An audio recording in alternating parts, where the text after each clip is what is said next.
An all-out war broke out this week between the big hedge funds and small individual investors like you and me. This is a great interview, folks. Jim Bianco joins us to explain how the little guy finally stood up to the Wall Street cartel and how this may change everything going forward. Let me not mince words here. This greatly upset Wall Street. This greatly upset CNBC.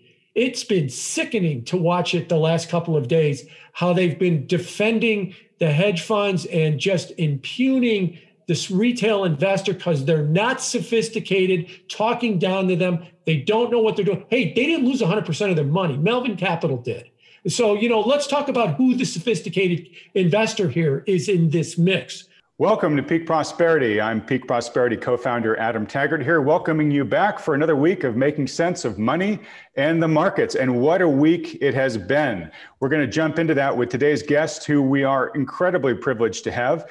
That is the excellent Jim Bianco, who is the president and macro strategist at Bianco Research. Fiercely independent, Jim is famous for his objective, incisive commentary that challenges the consensus thinking across monetary policy, the intersection of markets and politics, the role of government in the economy, fund flows, and positioning in the financial markets. Jim, it's such an honor to have you join us today. Thanks for having me.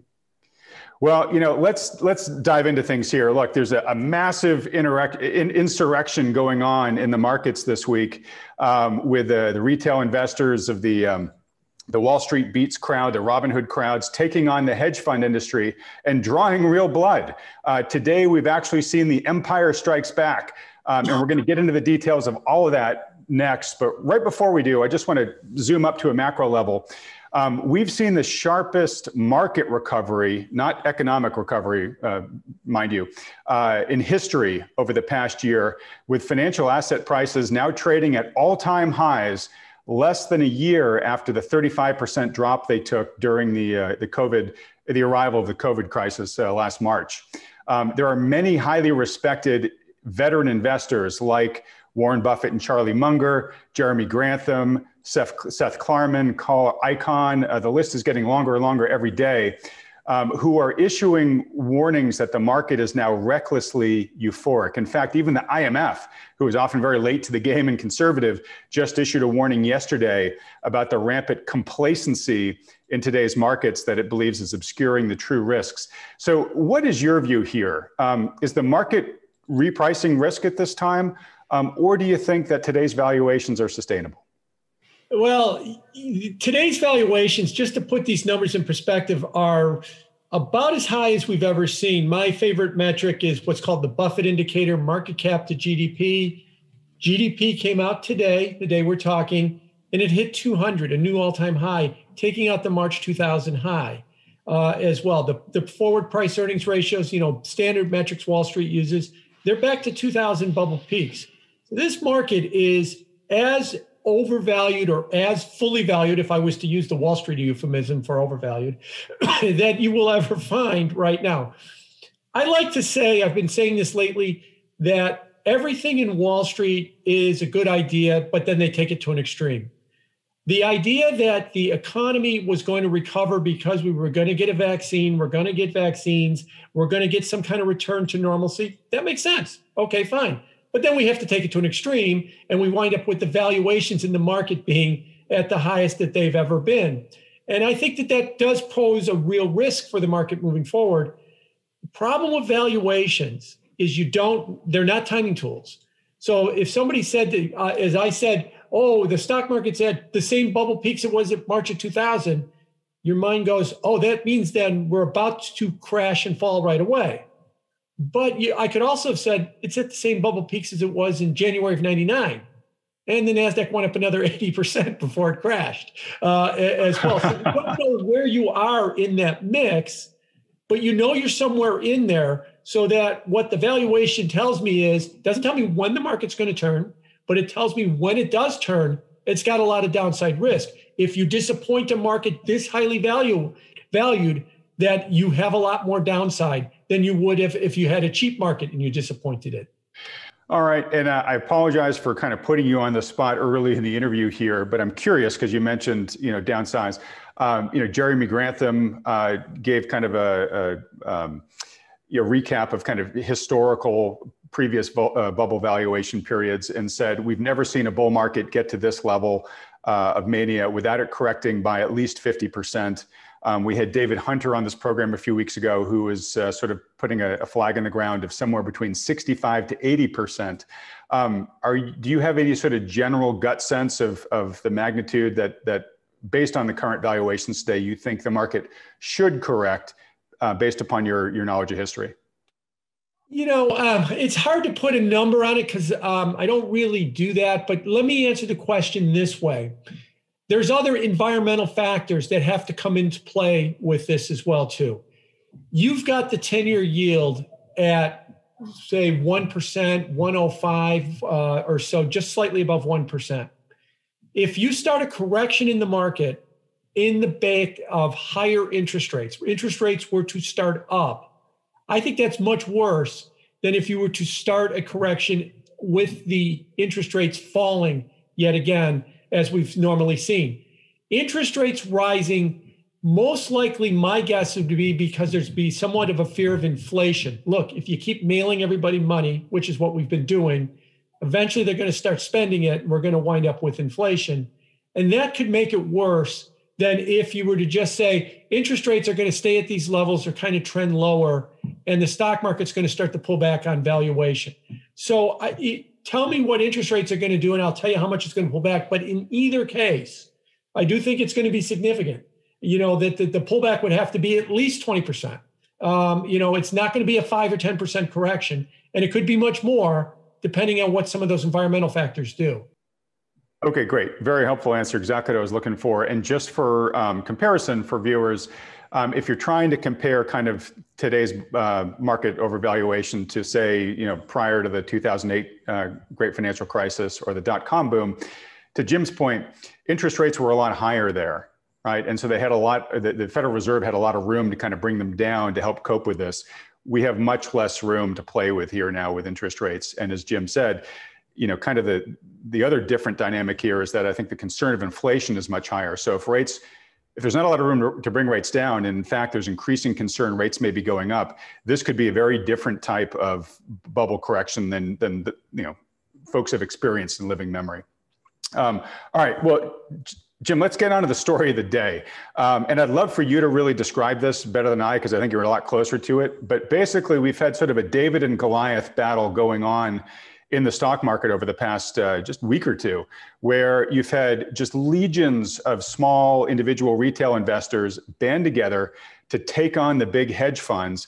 And they've actually done a lot of damage. I saw one estimate that it may not be due to exactly what's happened in the past week or two, but that hedge funds have experienced losses of like around 70 billion so far just in 2021 alone, which is a huge number. But basically what's been going on is these legions of retail investors have found these companies, a lot of them not really very good companies, or companies with good prospects that have been heavily shorted by the hedge funds. And they've gone in and they've been able to force the price of those companies up, causing the hedge funds to have to cover their shorts, which makes the retail investors buy in more. And basically the prices are getting driven way, way up, creating these huge losses for the hedge funds, but huge gains for these retail investors. And then today, it looks like the empire struck back. And I'll leave that dangling out there, just so when you explain this, if you can kind of tell people what's happened and based on the last couple hours, what's happening now in the story. But what do we need to know about what's going on here? Let's start with the big picture. In the last couple of years, well, first of all, for the last 20 years, we have had an explosion of technology and an explosion of communication and connectivity. Our interview right now is a good example of that. Retail investors have, through the internet, pretty much all the information that sophisticated investors, and I hate that phrase, and I'll tell you why in a second, sophisticated investors have, so they're not at an information disadvantage. Well, they were at a cost disadvantage. But by 2019, a lot of the brokerage firms have cut their commissions to zero, free, no trading commissions. Okay, they had an account size disadvantage. Well, starting last year, they allowed fractional shares. to use one example, if you can't afford $3,300 to buy Amazon stock, you could buy a tenth of it for $330. So now you don't have that disadvantage either. Well, they didn't have money. Okay, well, the government came in and they mailed them money through the Stimulus Act as well too. They didn't have the time on their hands. Well, the pandemic gave them the time on their hands, so they were sitting home. So a lot of these people started their accounts with a couple $1,000s down to a couple of $100, and they found a venue to discuss what they were discussing, or a venue to discuss investing through social media. The one that we're all talking about this week is the Reddit forum WallStreetBets, but there's FinTwit on Twitter. There's plenty of forums on LinkedIn as well too that you could discuss. You can discuss investing. Then let's throw in one other thing too. The public has been very dissatisfied with the products that institutional investors have been giving them. Oh, here's a very high-priced, actively managed mutual fund which charges lots of fees and always underperforms the market. Now, I don't want that anymore. Okay, here is a low-priced index ETF tied to a broad-based index. Does better than the high-priced active manager, but the problem with the index is it's missing. Now, I'm talking about from the retail investor's point of view, it's missing an important component. The economy is going through a big disruptive change. A lot of these disruptive companies are these small speculative tech companies. These companies are not liked by Wall Street. Tesla being the big example. Everybody hated Tesla, ran up to $800. Who was buying Tesla? The public was buying Tesla. Public won on that. So they soured on these institutional investments and they said, that's it. I've got the information. It doesn't cost me anything to trade. I don't have account limits and I've got some money. I'm going to do it myself. And they started doing it themselves. One of the first wins that we saw the public do was back in May. Warren Buffett sold his airlines and said, I wish the airlines well. That's exactly what his comment was after he sold them. The public jumped in, bought the airlines, and they doubled in price within a month after Buffett sold his airlines as well. Then the public stepped in and started buying the work from home stocks. They took off. Then they bought Tesla, as I mentioned before. It took off as well too. They've been buying these speculative technology companies, or Goldman Sachs has an index called the non-profitable tech index. It's up 400% this year. So what I want to point out here is the public's experience, at least since the spring, has been win, win, win, win, win, is basically what's been happening. Now you get to recent period. And you get to something like the Reddit board on WallStreetBets. They're looking around for another opportunity. And some of the commentators on WallStreetBets said, look at these stocks that Wall Street is shorting. They're out of control. Now, you take a company like GameStop, and GameStop is a brick and mortar retailer that sells the physical box where you can buy a video game. And a lot of people are saying that business is done. And you log in and you get your games. You don't need to go drive down to a store and get it. They're going to go out of business. Okay, I get that story, no problem. But Wall Street wound up shorting 140% of GameStop. Now, what that means is they shorted more shares than actually existed. That is illegal. That is a naked short. That is shorting a share. Shorting a share is basically selling it first, buying it back later. But if I sell it to you, I actually have to physically deliver you a share. I have to borrow an existing share and deliver it to you. So that keeps the amount of shorting limited to, at the very most, the amount of shares outstanding. But if I just sell it and never deliver it, that's a naked short. That was one of the causes of the 29 crash. And one of the very reasons we created the SEC was to prevent that kind of stuff from happening. Well, obviously, the FCC is not doing their job. They're not doing their job in a lot of ways, but this is one of the ways they're not doing it. So you're looking at this and going, the positioning of these hedge funds in these shorts is made these hedge funds vulnerable to being squeezed. Well, why doesn't another hedge fund or an investment bank or a commercial bank say, you know what, we can make a lot of money. We can stick it to these guys here with these shorts. They're all in this together. nobody wants to upset the apple cart for anybody else. So while the shorts have put this one-sided bet out there and left themselves vulnerable, their arrogance was, well, who's going to do anything about it? And even if there is a rogue hedge fund or two out here that wants to do something about it, wait till Goldman Sachs finds out you're trying to upset the apple cart. They'll slam you down and shut you down for good. Well, we found a gigantic audience that was ready to do something about this. That's the retail investor. And that was, they explained this story. And you know, everybody focuses on the GameStop fundamentals. Yes, they're poor, but it was the positioning that got the attention, that they left themselves vulnerable. Hey, if we all get together and we use options too for some leverage and we start buying these stocks, we're going to force a gigantic short squeeze on these companies, forcing the price up, forcing them to put up more and more margin, or being forced to buy in the stock, sending the price to the moon. And then, you know what will happen after we do that? When the price of the company goes up a whole bunch, they'll issue more stock, dilute the stockholders, but who cares? They're up, and improve their financial position, further squeezing the shorts. And that's exactly what they did. The problem was the law was broken on these shorts. They were doing a poor risk management job, these hedge funds, on these shorts, but they were so arrogant, no one's going to do anything about this. So we will then just put this short out, and then we'll start bad-mouthing the company to try and drive it into bankruptcy faster than it maybe would have gone, or maybe not. But we're going to try and drive it into bankruptcy to make money. And then an entity came along and started to play against them. And let me not mince words here. This greatly upset Wall Street. This greatly upset CNBC.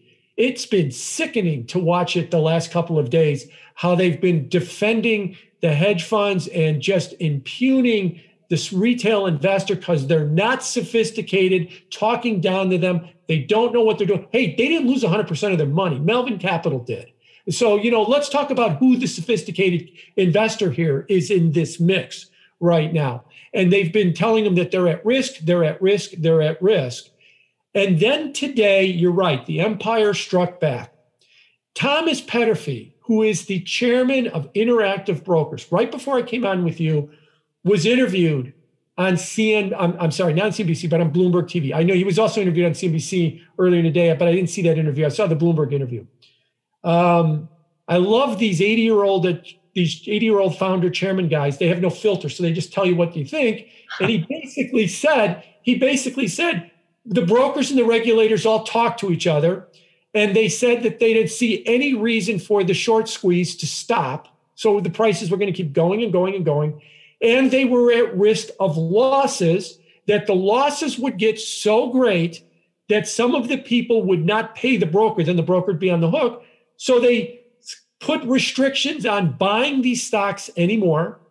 And then, of course, the prices started to fall. Well, of course, if you don't allow anybody to buy a stock, and you only allow them to either short it or to liquidate, guess what? The price is going to go down. And that's what's happened. But what he left out of that was, who was at risk, Thomas, of losing money? Wasn't the Reddit retail crowd. It was the professional hedge fund that was shorting these stocks. That was who is at risk at it. And you were so worried that they might be bankrupted that you stopped this cold before it got out of hand as well. Would you have done it the other way around if the hedge funds were winning? It's like I said, the wrong people made money on this. And this is what greatly upset everybody as far as how this has been working. So this is yet another example of how the public has been upset with institutional investors and has been doing it themselves and has been winning. And when you say the empire strikes back, I've been thinking more along the lines, I'm in Chicago. I live urban, very, very urban. And I've seen, firsthand the move when Uber came, the ride-sharing services came to the big cities. And the taxi drivers first mocked it, kind of like Wall Street is mocking retail. Then they got really mad at it, kind of like Wall Street did. Then the taxi drivers started flipping over the Uber cars and lighting them on fire. Well, that's essentially what Wall Street is doing today to retail investors. But in the end, the taxis lost to Uber. And I fear that if Wall Street doesn't recognize the problem is you're giving them an index fund they don't like, or you're giving them an active manager they don't like. They don't like your products.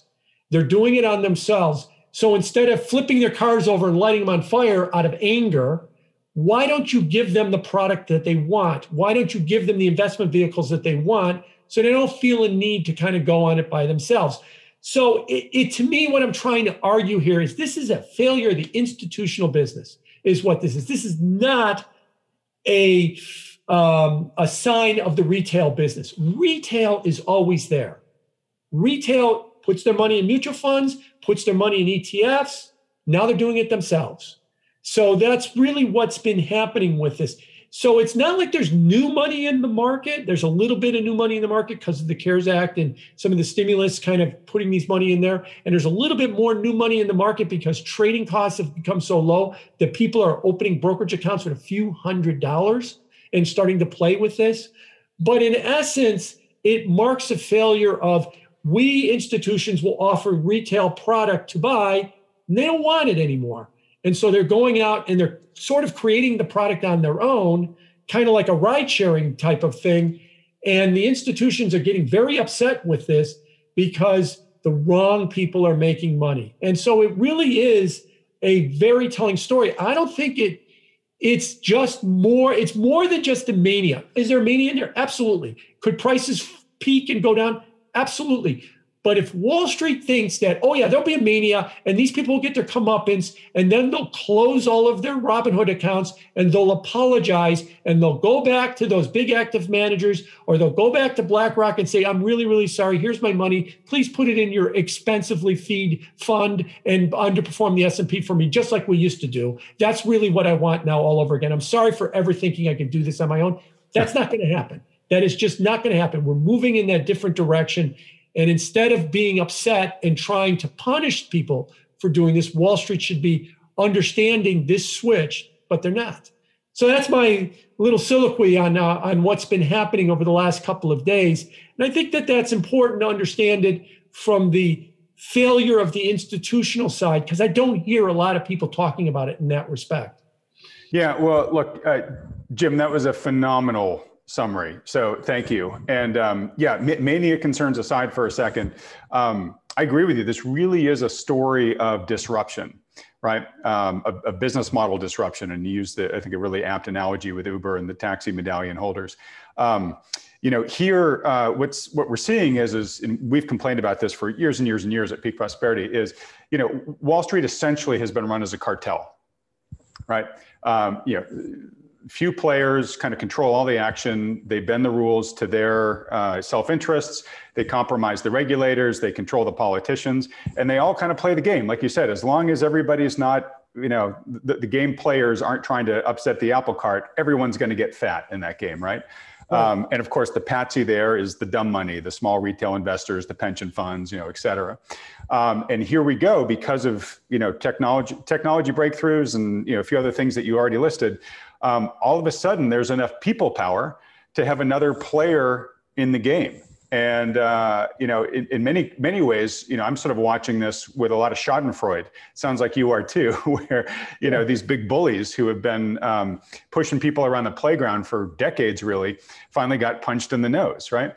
And, I think that's a really good thing for the market, in the sense that, you mentioned the SEC just really isn't doing its job. I mean, these are the 140% short positions. I mean, these things are supposed to be illegal.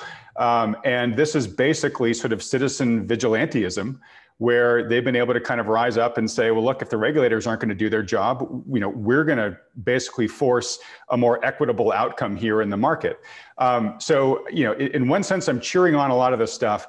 But I guess the overall question I have for you, and maybe it's a very gray answer, but, is this newfound power of the people here, is it a good thing for the market? I mean, I think it is for some of the reasons I mentioned, but then you also sort of have other concerns, which is, if these masses of people realize they can kind of make a company stock price whatever they want it to be, if enough of them mobilize, is that sending kind of a bad message at this point?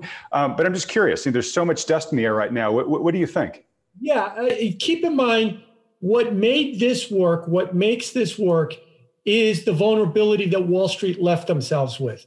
when you short, like I said, they had their positionings all wrong. They had way too much short in these companies, so that somebody said they're vulnerable, that if we push the stock price up, it'll become self-feeding and just we'll force them to buy in, and then it'll just keep going and going and going.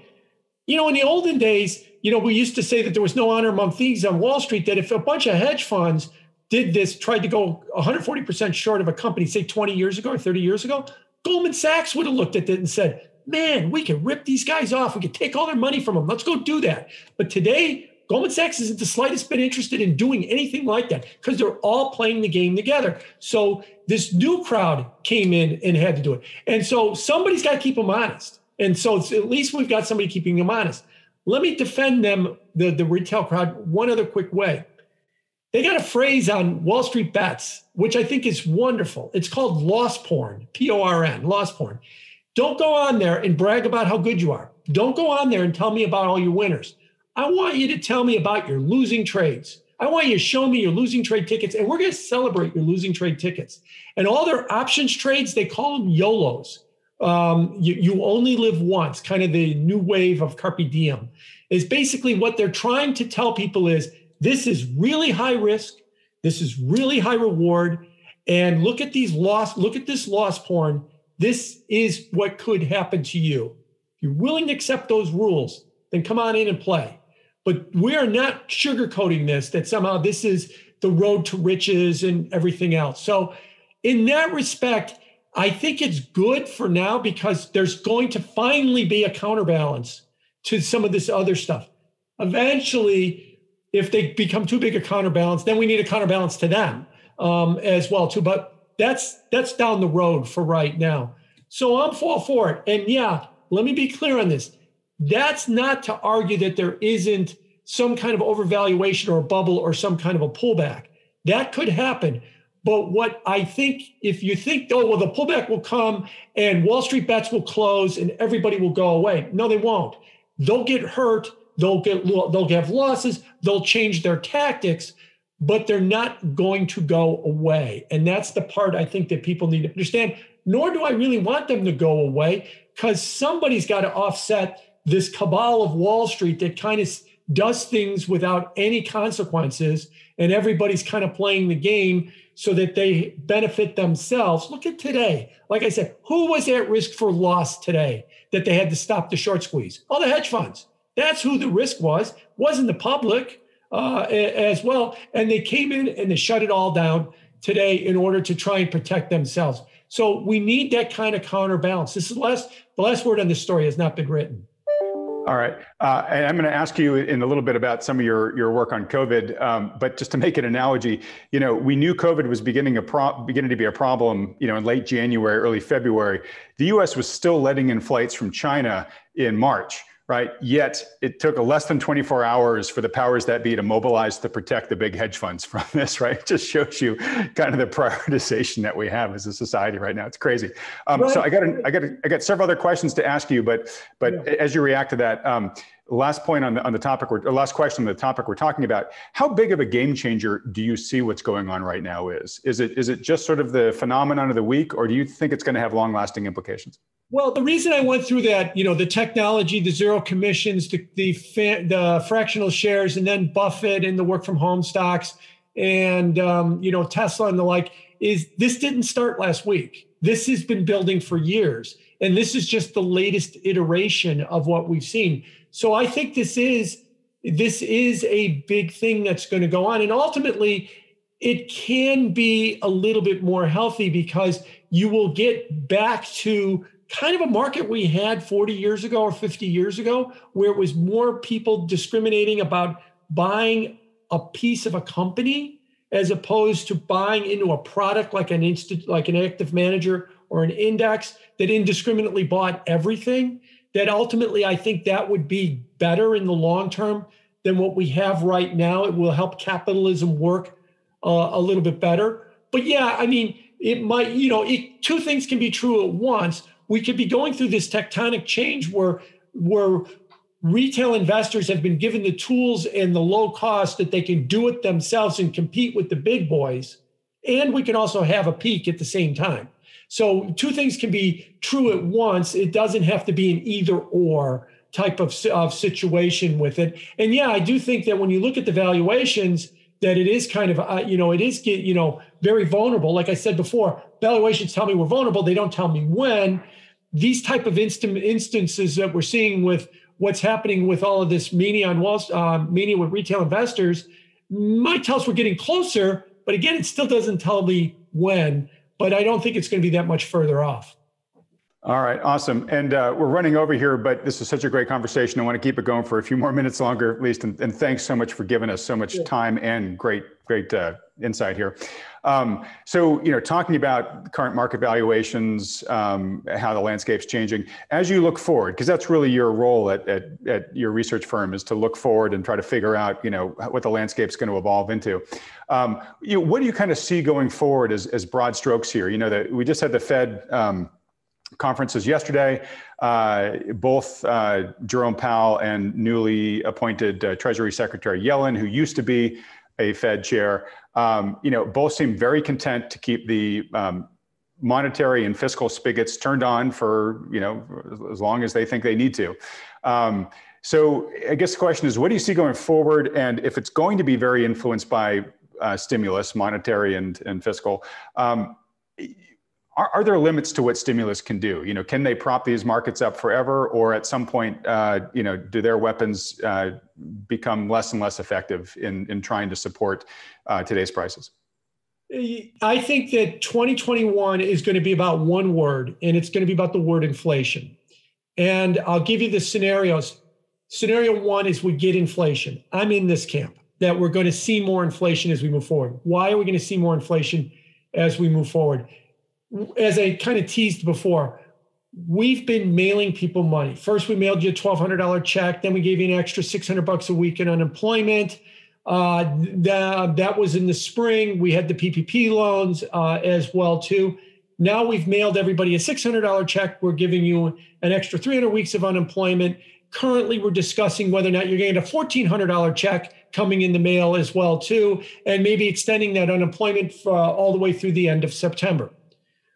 A lot of people say to me, well, Jim, you can't get inflation unless you have wage inflation, and there is no wage inflation. And I was like, well, write it big. There's another statistic that's called personal income, which is all your income, your wages, your stock market gains, the gains from your house, Social Security checks, whatever. 20% in 2020, 20% of all of the income Americans generated was mailed to them by the government. Not only was it the highest level ever, far and away the highest level that we've ever seen. That is amazing. If you're going to keep sending people money in the mail, they're going to do something with it.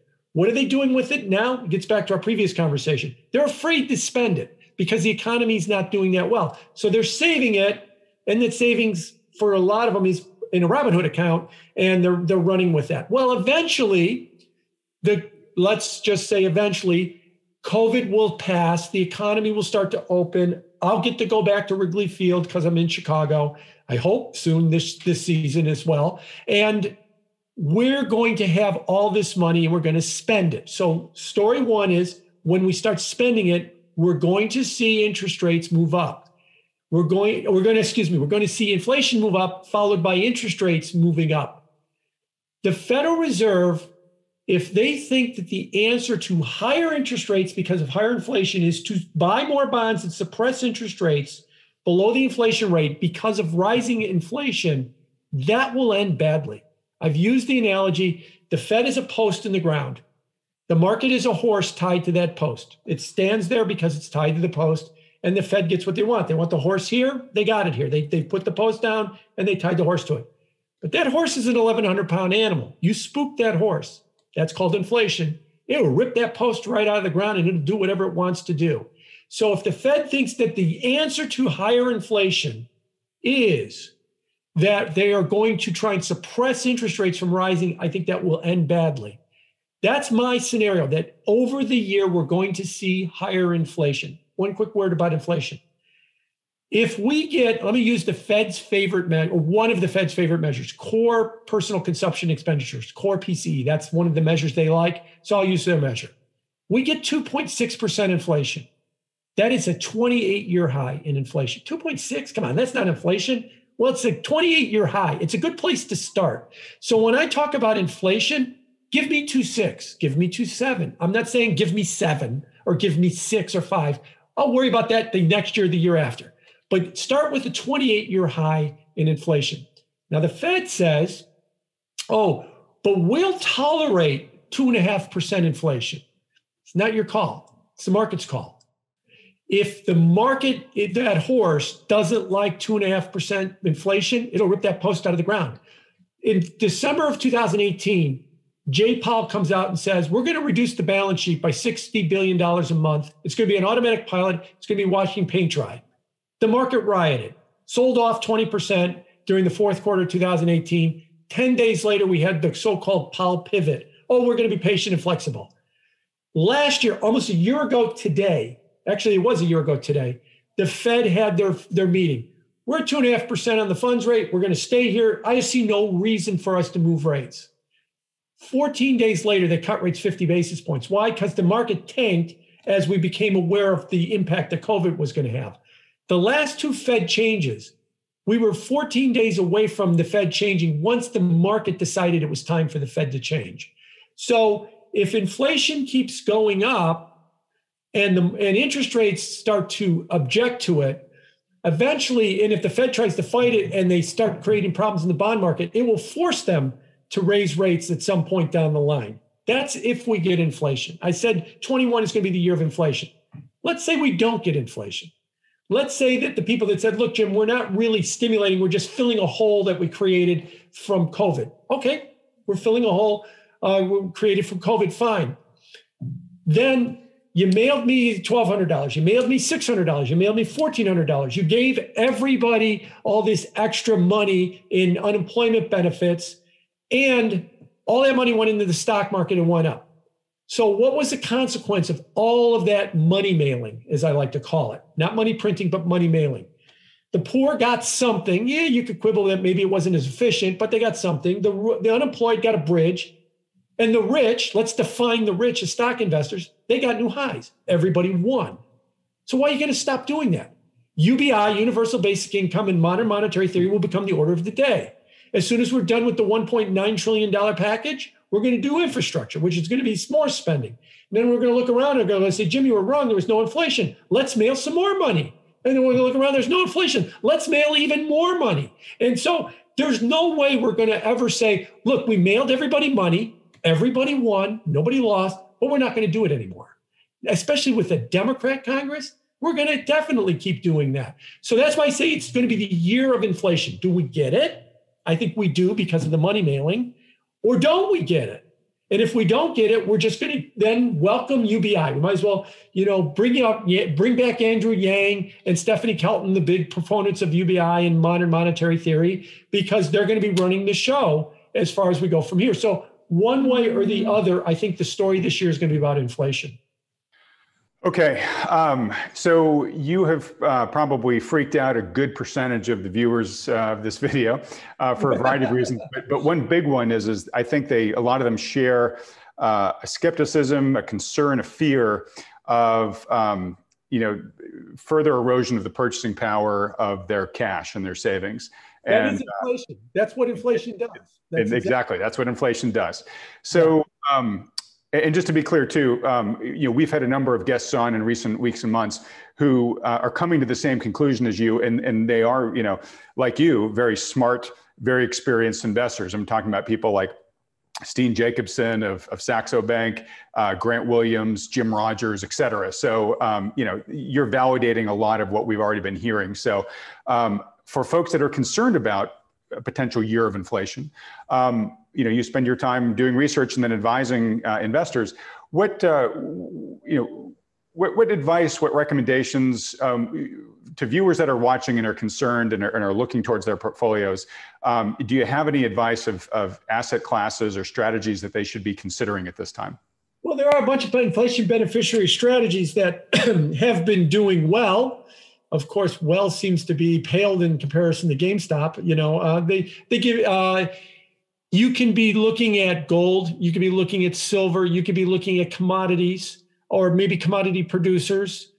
basic material stocks, that kind of stuff. If you're into ETFs, there are a bunch of ETFs that are tied to commodity indices as well too. All of these do better as inflation returns, and they have been doing well. They've been doing much better than the averages over the last several months, and I think that they will continue to do. Within the stock market, I would be away from things like the financial stocks, but I would be more towards the basic materials stocks. I'd be more towards the industrial stocks and the like. I think that they will do better. Quick word about the stock market itself. There's a myth, the stock market's the greatest inflation hedge because as the raw material prices go up, they can raise the price of their product.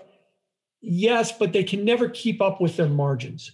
And that they wind up losing in the long run, companies, when you have inflation. That's why in the 60s and the 70s, the stock market was a very poor inflation hedge for everybody. Commodities were a very good hedge. If you could drop it on your toe, it's a good investment if you think that you're going to have inflation. And just kind of put it in those terms as well. All right, great. And just to make a note to WallStreetBets with driving GameStop to all-time highs, there is a lot of chatter on there over the past 24 hours about certain silver mining producers and just the silver market itself being heavily shorted. And there's now kind of a groundswell campaign to say, hey, let's all start buying silver. Maybe let's actually try to take delivery, from COMEX and try to see if we could crash the system. I got to say, I have no idea if that's going to happen, but I'm selfish here. I'm rooting those guys on. Can I make a quick word about that? Yeah. If it works, and like you see the price of silver or gold soar, kind of like GameStop soar. Bring it on. I'm with you there. What it means is that they were right in that Wall Street's positioning was all wrong, but nobody wants to ever call them on it. So they're allowed to have these wrong positionings until this new crowd comes in. If they're not right, you'll get a modest rise in silver as they buy, but it won't be anything significant, but it'll still go up. But all I'm trying to point out is, what is the takeaway if all of a sudden it started to look like GameStop's chart? It means Wall Street had that positioning wrong too, and that they were exploiting another weakness in Wall Street with their short in a lot of these metals. And we'll find out real fast whether or not they do have that positioning wrong. We know they did in GameStop, and we know they did in a lot of these other crappy companies that were near bankruptcy as well too. We'll find out if they did in the metals real fast. All right. Well, look, I'll try to be real quick in limiting your time here, just a few more minutes. You've been so generous with it. I just wish we could go on for another hour or two, and I'm guessing maybe a lot of the viewers wish we could too. I think people really are probably, your words are resonating with them about inflation, commodities, material companies, producers, et cetera. I know a concern or an issue that they're wrestling with is, okay, so do I deploy into them now, or are the markets so overvalued that, I could get into these companies, but there could be a general market decline that at least for some period of time brings market valuations down? You mentioned probably 20% or more, Jeremy Grantham saying 50% or more. So it's kind of the question of, do I wait for a correction and then enter, or do I start entering now? This is not financial advice that you're offering. I want to make sure that's clear to everybody, but do you have sort of an opinion on people wrestling with that concern? A lot of what's driving the valuation of the overall market being so high is not these stocks. It's a lot of the technology stocks. It's a lot of the healthcare stocks. It's a lot of the retailing stocks that pretend they're technology stocks. Amazon is technically a retailer. It's not a technology stock. Those are the stocks that are vulnerable. If you look at the spectrum of valuation, when you start getting down to the basic material stocks, the industrial stocks and the like, they're not as extended as the rest of the market. And I'm not going to tell you they're cheap. It's hard to find cheap stuff in this market right now. But if the question was, what stocks would I most want to hold if I had to hold a stock in a correction, it would be these stocks, because their valuations are not screaming that they're going to get walloped like a lot of these non-profitable tech stocks are going to get walloped. I mean, don't confuse this with Tesla, because in the next turn down, When you've got a barely profitable electric car maker that's bigger than every car maker on the planet combined, they're going to have some issues on the next downturn. But that's not going to be the same as the junior gold miners. They're not going to have the same issue. So I wouldn't be as concerned about that. Look, if you get the timing wrong and you buy these and the market goes down, you get the timing wrong. If you're worried about timing, then we could go to talk about, timing the S&P 500 index fund, because that's essentially what you're trying to do. And don't try and then nuance it to buy these gold stocks. So if you like this idea, you've already got that natural protection there because you're buying them fairly cheap relative to everything else. If you're going to time it, then go all in and just be a market timer and don't worry about some of this other stuff.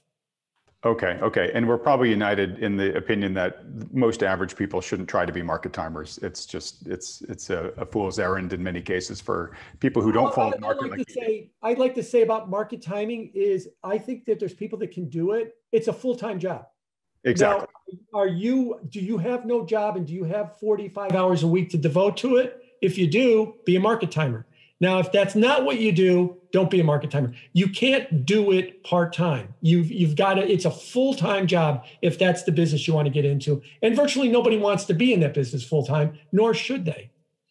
Great. And that's a great segue into, after we let you go here, Jim, I'll be finishing up with the guys from New Harbor Financial who are on here every week, who are financial advisors and do have that 50 plus hours a week to be watching the markets and whatnot. So, basically, I think we're probably united in the look, for most people who can't track this stuff, come up with your strategy and then find a good financial advisor whom you trust, who understands these risks that you've been talking about, to actually put a plan together and implement it and watch that for you. All right, second to last question as we wrap up here. I just want to recognize the tremendous amount of valuable work that you did in the first half of this year, educating people about the coronavirus pandemic spread as it was unfolding and the information was emerging, and people were just really casting about for just good insights. And you were a really good source of well thought through, well sourced information on that.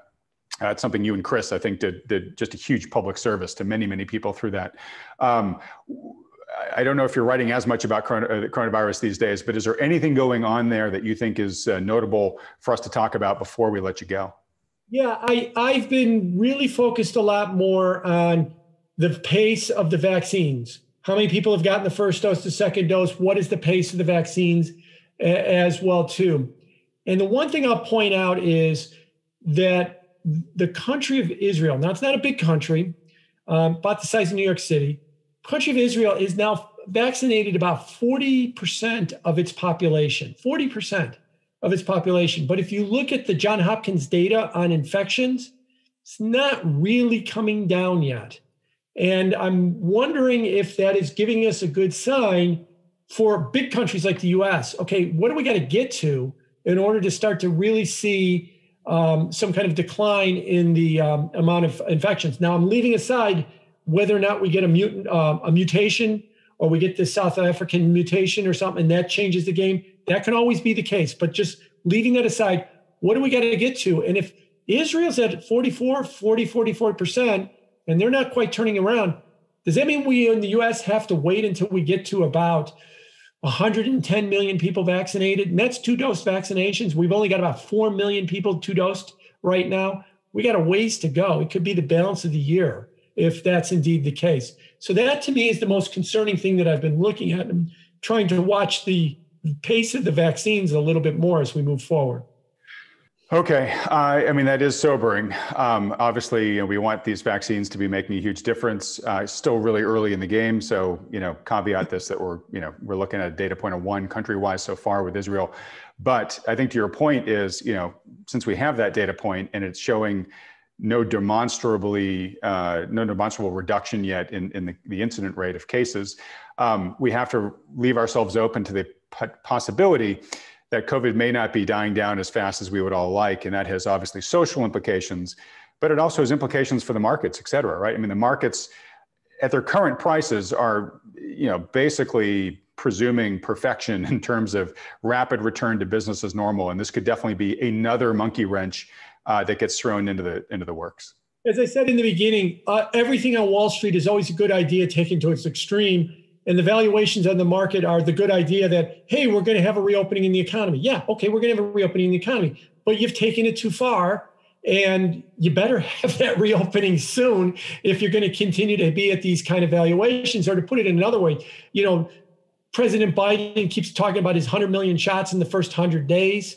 Even if we beat that number, and it looks like we're going to beat that number, it's got to be a lot more than that. If you will, I like to put it personally, like how many doses do we have to get out there before I can buy a ticket to go back to Wrigley Field?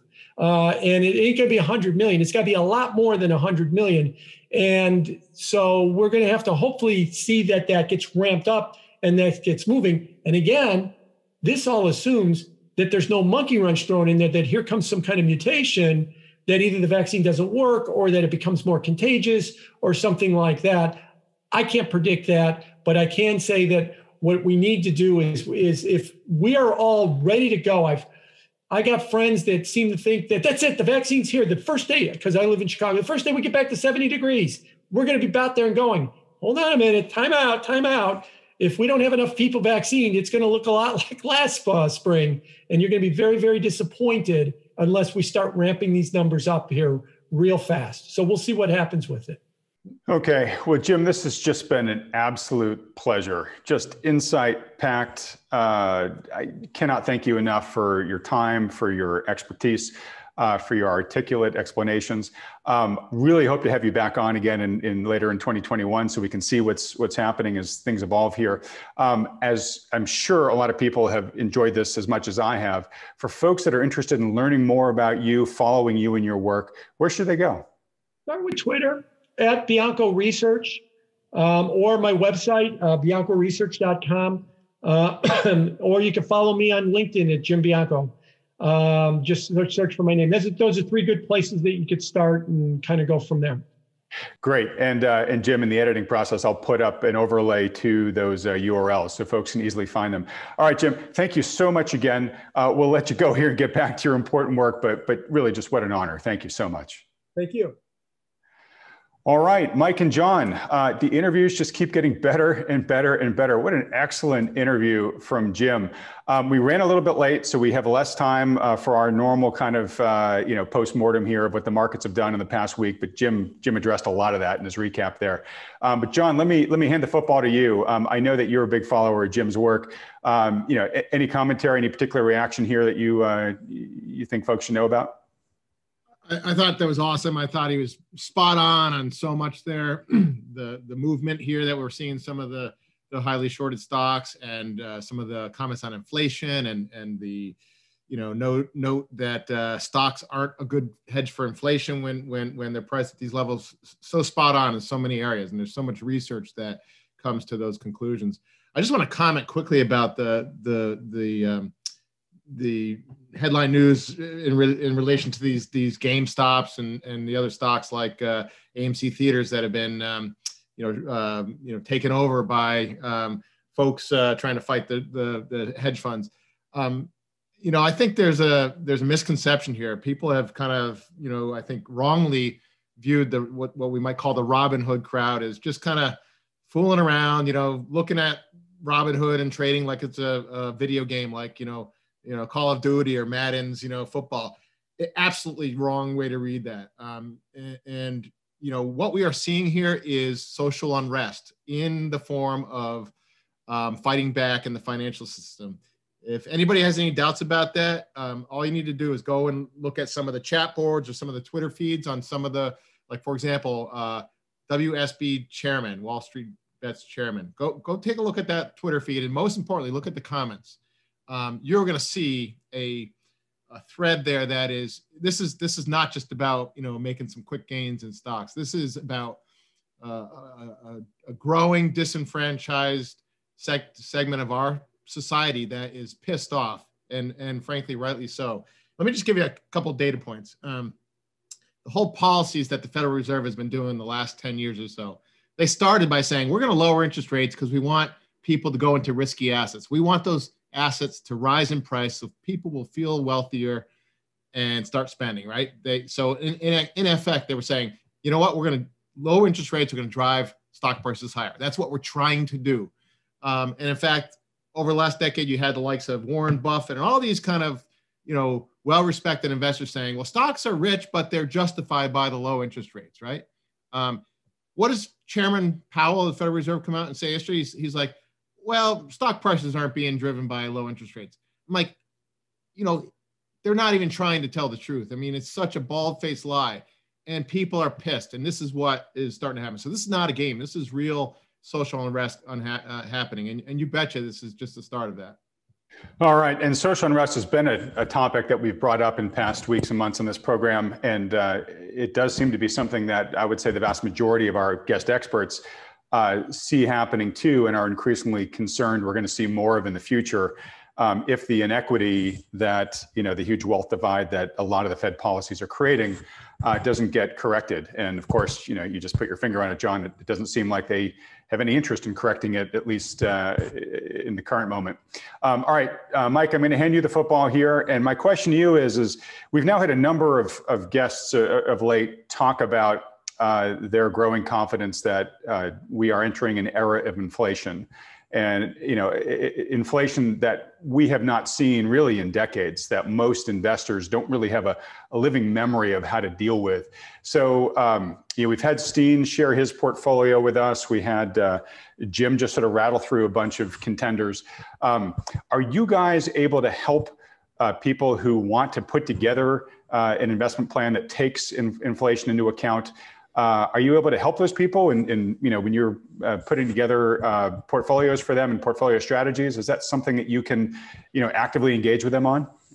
Of course, yes. I mean, we're big believers in real assets and commodities in general. Commodities are vastly undervalued relative to financial assets. As John was just talking about, mainstream financial assets, as measured by the S&P 500 most commonly, are ridiculously overvalued.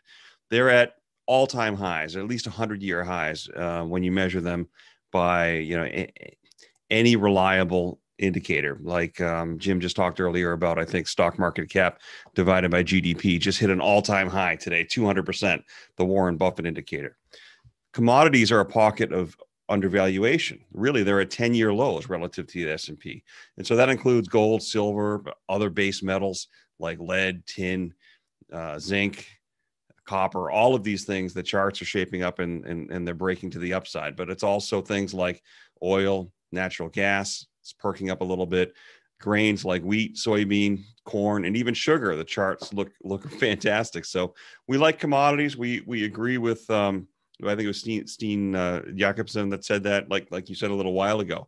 And recently we added a position in oil stocks, a small one, less than 10%, but we added a position in oil stocks. So we're absolutely able to help them capitalize on that. We do continue to advocate for a core holding in real things, real tangible things like gold and silver. And most people have property in the form of real estate. We continue to selectively like that.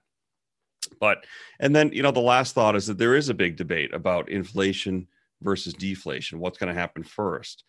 Nobody knows for sure. All we can say is that we're pretty deeply entrenched in the data. All those things I just said about commodities are true, and they seem to be signaling inflation. The 10-year Treasury bond is trading at 1.05%. Several weeks in a row now, it's above 1%.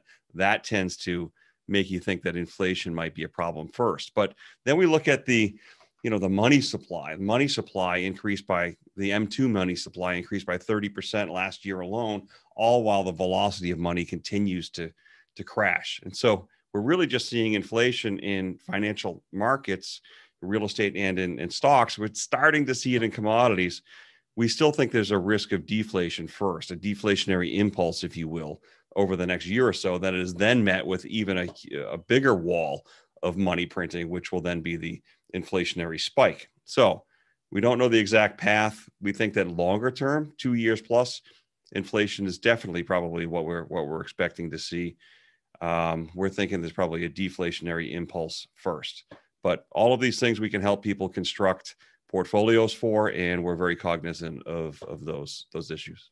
All right, great. And if you're a first-time watcher here, Peak Prosperity has a relationship with put together a relationship with the guys at New Harbor here and their team, so that if concerned folks like you are watching this and want to talk to a financial advisor who gets all the risks that Jim and I were talking about earlier, John and Mike are talking about here, you can go have a completely free, absolutely no commitment consultation with them, where they'll look at your whole financial situation and give you their recommendations. That's it. If you never talk to them again, that's totally fine. They're really just doing it as a public service to help concerned investors like you try to make sense of the craziness that's going on here. If you want to find out more about how to schedule that consultation, just stick around at the end of the video. It'll be up in about a minute. And it takes you literally 20 seconds to fill out the form to contact them. All right, guys, with that said, I'm going to wrap it up here since we went so long this week, but just another phenomenal guest, phenomenal discussion here. Wrapping things up real quick for viewers. If you haven't yet, please click the subscribe button below here and make sure you click the little bell icon next to it. And that way you'll get alerted every time another one of these videos goes live. And while you're down there, just click the like button too. That actually does make a big difference in terms of how much these videos get shared around the internet by the YouTubes of the world. If you want to find out who's coming up on our future videos here, I share that information early on my Twitter feed. That's @MenloBear. And if you want to suggest guests as well, that's the best way to do it. And I do listen to what you guys suggest. Jim was one of the people that you guys have been asking me to get on. I was fortunate enough to finally get them. So please keep those recommendations and suggestions coming. All right, John and Mike, with that said, we're going to wrap it up here this week. Things are continuing to get very interesting. I mentioned at the end of last week, I smelled something interesting happen. I'm going to give myself a little pat in the back for my instincts, though I didn't exactly pick the craziness that happened this week. But I think we are entering the late stages here of this crazy market mania. Obviously, huge gyrations that we're seeing here are kind of the extreme volatility you expect to see at the end of a bubble period here. So we may be getting very close to that era that we've been talking about for years now. And then things get really interesting for folks. But no matter what happens, I'll be tracking it here on this program with you guys. Thanks so much for watching. And John and Mike, I'll see you here next week. See you next week, Adam. Thanks. Thank you, Adam. See you soon. If you'd like to schedule a consultation with the financial advisors at New Harbor Financial, simply go to greylockpeak.com. These consultations are completely free and there are no strings attached. The good folks at New Harbor will simply answer any questions you have about your investment goals or your portfolio and give you their best advice given the latest market outlook. They're willing to do this because they care about protecting people's wealth and because Peak Prosperity has connected them with so many thoughtful investors just like you over the past decade. Chris and I started doing this because so many people have approached us in frustration and are looking for a solution because they're feeling out of alignment or just downright ridiculed by the standard sort of financial advisors who have been managing their money. You know the type, the kind that just pushes all of your money into the market, scoffs at the idea of owning gold, and when you bring up concerns about the market's sky-high valuations, they say, don't worry, the market's always going to take care of you. For many of the reasons discussed in today's video, we think this is one of the most challenging and treacherous times in history for investing, which is why we strongly believe that today's investors are best served working in partnership with a conscientious professional advisor who understands the risks in play. Now, we're agnostic which professional advisor you work with, just as long as they're good. If you're already working with one, that's fantastic. Stick with them. But if you aren't, or you're having trouble finding one you respect or trust, then consider talking to John and Mike and the team at New Harbor. And for those about to ask, yes, there's a business relationship between Peak Prosperity and New Harbor, which we had to put in place to make sure that everything is handled according to SEC regulations. All the details on this are clearly provided on the greylockpeak.com website. Also, it's important to note that New Harbor is able to work with U.S. citizens, green card holders, and those with existing assets in the USA. But for regulatory reasons, they aren't able to take on non-U.S. clients.